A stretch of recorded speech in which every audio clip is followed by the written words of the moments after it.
Hello. So നമ്മൾ കുട്ടികളെ യോഗ പഠിപ്പിക്കുമ്പോൾ അതിനെ കുറച്ചും കൂടെ ഇൻട്രസ്റ്റിംഗ് ആക്കി ഒന്ന് പാക്കേജ് ചെയ്യണം അല്ലേ? സോ അത് നമുക്ക് എങ്ങനെ ചെയ്യാം? കുറച്ച് ടിപ്സ് കണ്ടുപിടിക്കാം. സോ ഫസ്റ്റ്ലി വാം അപ്പ് നടക്കുന്ന സമയത്ത് ഓൺലി സ്ട്രെച്ചസിൽ മാത്രം ചുരുക്കാതെ ഹൈലി എനർജറ്റിക് മൂവ്മെൻറ്റ്സ് കൂടെ ഇൻക്ലൂഡ് ചെയ്യുക. ഫോർ എക്സാമ്പിൾ ജമ്പിങ് ജാക്സ്, അല്ലെങ്കിൽ സ്കിപ്പിംഗ്, അല്ലെങ്കിൽ ഫ്രോഗ് ജംപ്സ്. നല്ല സ്ഥലം ഉണ്ടെന്നുണ്ടെങ്കിൽ ഫ്രോഗ് ജംപ്സ് ചെയ്ത് അവരെ മൂവ് ചെയ്യാൻ പ്രേരിപ്പിക്കുക, അല്ലെങ്കിൽ ask them to run around in the class. അത് ഭയങ്കര അവരെ ഹാപ്പിയുമാക്കും, ഇൻട്രസ്റ്റഡുമാക്കും. ഓൺ ടോപ്പ് ഓഫ് ദാറ്റ് അവരുടെ എക്സസ് എനർജി അതിലങ്ങ് പോവും.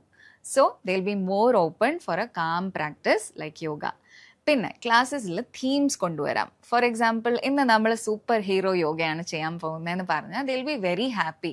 അതായത് ഇപ്പോൾ ഗേറ്റ് പോസ് ചെയ്യുമ്പോൾ സ്പൈഡർമാൻ പോസ്, അല്ലാന്നുണ്ടെങ്കിൽ സ്പൈഡർമാനെ പോലെ അഭിനയിക്കാൻ പറയാം. അല്ലെങ്കിൽ ധനുരാസൻ ചെയ്യുമ്പോൾ സൂപ്പർമാനെ പോലെ അഭിനയിക്കാൻ പറയാം. So they'll be happy. കുറച്ചും കൂടെ അവർ ഇൻട്രസ്റ്റഡ് ആയിട്ട് യോഗ ചെയ്യും.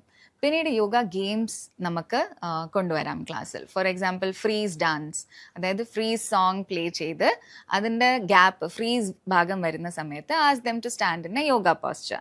അല്ലെങ്കിൽ മ്യൂസിക്കൽ ചെയർ തന്നെ മ്യൂസിക്കൽ യോഗയായിട്ട് കളിക്കാം. മ്യൂസിക് നിർത്തുമ്പോൾ അവരോടൊരു യോഗ പോസിൽ നിൽക്കാൻ പറയാം. അതേപോലെ യോഗ പോസസ് മ്യൂസിക്കിനോട് കോറിയോഗ്രാഫ് ചെയ്തിട്ട് ഒരു ഡാൻസ് പോലെ, അല്ലെങ്കിൽ നഴ്സറി റൈംസിനോട് കോറിയോഗ്രാഫ് ചെയ്ത് ഒരു ഡാൻസ് പോലെ അവരെ പഠിപ്പിക്കാം. അതേപോലെ മെയിൻ തമ്പ് റൂൾ എന്ന് പറഞ്ഞു കഴിഞ്ഞാൽ ഒരു യോഗ പോസ്റ്റിൽ അവരെ കുറേ നേരം നിർത്താതെ ട്രൈ മോർ ഡൈനമിക് മെത്തേഡ്സ്, അതായത് റിപ്പിറ്റേഷൻസ് കൊണ്ടുവന്നുകൊണ്ട് അത് മൂവ്മെൻറ്റ് ഓറിയൻറ്റഡ് ആക്കാൻ ശ്രമിക്കുക. അതേപോലെ നെയിംസ്, നമ്മളുടെ സംസ്കൃത് നെയിംസിനൊപ്പം തന്നെ അവർക്കൊരു ക്രിയേറ്റീവ് നെയിം കൊടുക്കുക. ഫോർ എക്സാമ്പിൾ ഓക്ടോപ്പസ് പോസ്, അല്ലാന്നുണ്ടെങ്കിൽ ബട്ടർഫ്ലൈ പോസ് എന്നൊക്കെ കുറച്ച് ക്രിയേറ്റീവ് ആയിട്ടാണ് അവതരിപ്പിക്കുന്ന നെയിം. സൂപ്പർമാൻ പോസ് എന്നൊക്കെ പറയുന്ന പോലെ നെയിംസ് ക്രിയേറ്റീവ് ആയിട്ടുള്ളതാണ് നമ്മൾ ആസനാസിന് കൊടുക്കുന്നതെന്നുണ്ടെങ്കിൽ അവർ കുറച്ചും കൂടെ അറ്റൻറ്റീവ് ആയിട്ടിരിക്കും. പിന്നെ ബ്രീത്തിങ് എക്സസൈസസ് കുട്ടികളെ കൊണ്ട് ചെയ്യിപ്പിക്കുക എന്ന് പറഞ്ഞാൽ വലിയൊരു ചാലഞ്ചാണ്. ബിക്കോസ് അവർക്ക് അത്രയും സട്ടിലായിട്ടുള്ള ഒരു സാധനമായിട്ടുള്ള കണക്ഷൻ വരുത്തിക്കാൻ പാടാണ്. സോ അതിനെ കൂടുതൽ ഫിസിക്കൽ ആക്കുക. For example breathe in breathe out എന്ന് മാത്രം പറയാതെ അവരുടെ കൈ മുന്നിലേക്ക് വെക്കാൻ പറയാം. ഈച്ച് ഫിംഗറിനെ മുകളിലേക്ക് ട്രേസ് ചെയ്യുമ്പോൾ ബ്രീത്ത് ഇൻ, താഴേക്ക് ട്രേസ് ചെയ്യുമ്പോൾ breathe out, breathe in, breathe out. അതേപോലെ എലിവേറ്റർ ബ്രീത്തിങ് പറയും. നമസ്തേ വെച്ചിട്ട് breathe in as you lift your hand up, comes down, breathe out. അതുപോലെ കുറച്ച് ഫിസിക്കൽ ആക്കുകയാണെന്നുണ്ടെങ്കിൽ അവർക്ക് ബ്രീത്തിങ് എക്സസൈസസ് ചെയ്യാൻ കുറച്ചും കൂടെ എളുപ്പമായിരിക്കും.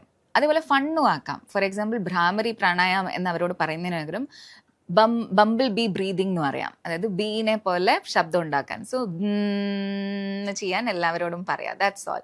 സോ അത് കൂടുതൽ ഫണ്ണാവും. പിന്നെ നിങ്ങളൊരു സ്റ്റുഡിയോയിലോ അല്ലാന്നുണ്ടെങ്കിൽ ഒരു ഡെഡിക്കേറ്റഡ് യോഗ സ്പേസിലാണ് യോഗ പഠിപ്പിക്കുന്നതെന്നുണ്ടെങ്കിൽ you can buy props or toys.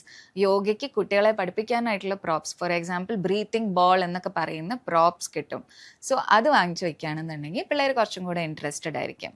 Then meditation കഴിഞ്ഞിട്ട്, അല്ലാന്നുണ്ടെങ്കിൽ ഫസ്റ്റിലത്തെ യോഗ പ്രെയർ കഴിഞ്ഞിട്ടുള്ള ആ ഒരു 2-3 മിനിറ്റ്സ് ഭയങ്കര വിലപ്പെട്ട സമയമാണ്.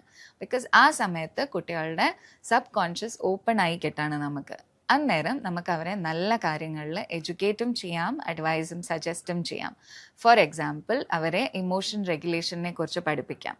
അതായത് നമ്മളുടെ ഇമോഷൻസിനെ കൺട്രോൾ ചെയ്യാൻ, അല്ലെങ്കിൽ നമുക്ക് വേണ്ട വിധത്തിൽ റെഗുലേറ്റ് ചെയ്യാൻ യോഗ കൊണ്ട് സാധിക്കും. അതെങ്ങനെയാണെന്ന് അവർക്ക് പറഞ്ഞു കൊടുക്കാം, കുറേ ടെക്നീക്സ് കൊടുക്കാം. അതേപോലെ ഇപ്പോൾ ടീനേജേഴ്സിൻ്റെ കേസിലാണെന്ന് വെച്ചാൽ അവരെ സംബന്ധിച്ചിട്ടുള്ള കുറേ ടഫ് ടോപ്പിക്സ് ഉണ്ട്. ബുള്ളിങ്, ഫ്രണ്ട്ഷിപ്സ്, പിയർ പ്രഷർ, അങ്ങനെ പലതും. സോ അതിനെക്കുറിച്ചൊക്കെ നമുക്ക് അഡ്രസ്സ് ചെയ്യാവുന്നതാണ് ആ 2-3 മിനിറ്റ്സിൽ. അതിനുവേണ്ടി നമുക്ക് പിൻട്രസ്റ്റ് പോലത്തെ പിൻട്രസ്റ്റ് പോലത്തെ ഫോറംസ്, അല്ലെങ്കിൽ പിൻട്രസ്റ്റ് ഇങ്ങനത്തെ സാധനങ്ങളിൽ നിന്നൊക്കെ നമുക്ക് റിസോഴ്സസ് നേടിയെടുക്കാൻ പറ്റുന്നതാണ്. ഒരുപാട് എഡ്യൂക്കേഷണൽ റിസോഴ്സസ് പിൻട്രസ്റ്റ് പോലത്തെ ആപ്സിൽ ഉണ്ടാവും. സോ ഇങ്ങനെയൊക്കെ നമ്മൾ കുട്ടികൾക്ക് യോഗ പഠിപ്പിക്കുകയാണെന്നുണ്ടെങ്കിൽ തീർച്ചയായും അവർക്ക് കുറച്ചും കൂടി ഇൻട്രസ്റ്റ് വരും, അവർക്ക് നമ്മളോടുള്ള അറ്റാച്ച്മെൻറ്റ് കൂടും, ആൻഡ് അത് യൂസ് ചെയ്തിട്ട് നമുക്ക് അവരെ ബെറ്ററായി ഗൈഡ് ചെയ്യാനും പറ്റും.